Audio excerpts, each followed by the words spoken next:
What's up? What's up? So, hit that like button. Michael Vick was on Undisputed yesterday or the day before. Had to be Monday. And this ain't no really breaking news or nothing. This is just something that was on my mind. He was telling Shannon and Skip, they were talking about Antonio Brown and how he got released from the Patriots, and it's self sabotaged himself, and all of that is accurate. And he was also saying how it's so hard to get redemption, especially as a black player in this league. And he said that he was going to call him. Now, when Michael Vick got arrested in 2007 for the dog fighting shit, and he did a year in jail, I believe, he had to get that redemption. White people, like, don't get me wrong, black folks, we love our dogs too, but white people really, really fucking love their dogs, you know what I mean? And Michael Vick was like the biggest fucking, you know, public enemy number one. They fucking hated him.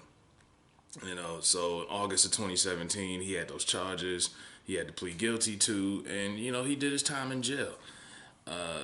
Now Michael Vick didn't make the kind of money that Antonio Brown makes, so Michael Vick needed to come back. I don't think Antonio Brown necessarily needs to come back.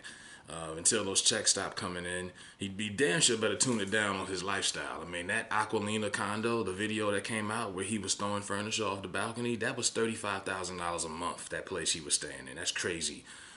When them checks stop coming in, you got to kind of pipe it down on the private jets and shit. But he was talking about redemption and how he wants to call Antonio Brown and give him advice and talk to him.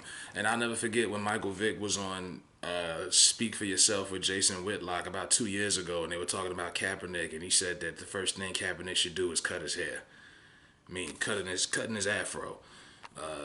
You know why he said that? You know what I mean? Cut your with your heritage, your culture. Cut your hair. That was what Michael Vick told him. Cut your hair, B. I was like, wow, he really said that. This is the same nigga who used to wear cornrows. He used to have the braids. Michael Vick, to me, growing up, was like the closest thing to Allen Iverson in football. He wasn't as good at quarterback as Allen Iverson was at his position in basketball, but that he brought that street hood culture to the NFL, to the gridiron, that AI brought to the hardware, to the court. Both from Virginia, hood as fuck, tatted up, cornrows, braids, you name it. He was that type of guy for the NFL. And when Michael Vick signed with the Philadelphia Eagles and got his redemption, of course he had to get Tony Dungy to lobby for him. Tony Dungy at the time, one of the only black coaches in the league. And he got his 1 year, $1.6 million deal with the Eagles. This is when they did the whole Dream Team thing. Had a great year, second in MVP voting. It was crazy. But Michael Vick doesn't tell you, but you had to see. Michael Vick had to cut his braids. He had to put on a suit and tie, cover up his tattoos, okay? He had to strip his entire persona and retool his image to get that second chance of redemption and to get white America to accept him again. And some white people never did forgive him for that. He signed to the Steelers as a backup a couple of years ago, and they were booing him, and they were protesting outside of the stadium.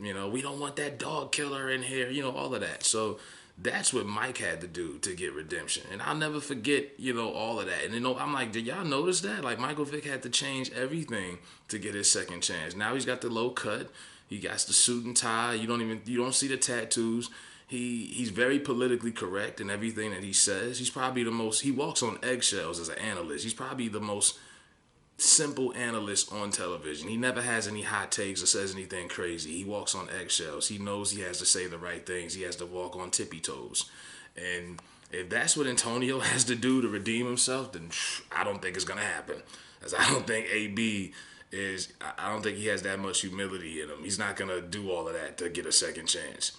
And he definitely ain't going to settle for no $1 million 1 year contract. But that's what Michael Vick was saying he's going to do. He's going to call AB and, I guess try to, what they call, talk some sense into him. And Antonio Brown recently signed up to go back to college. Good for him. Most people's common logic would be, you turn down $30 million to go back to school? You're not going to make that money.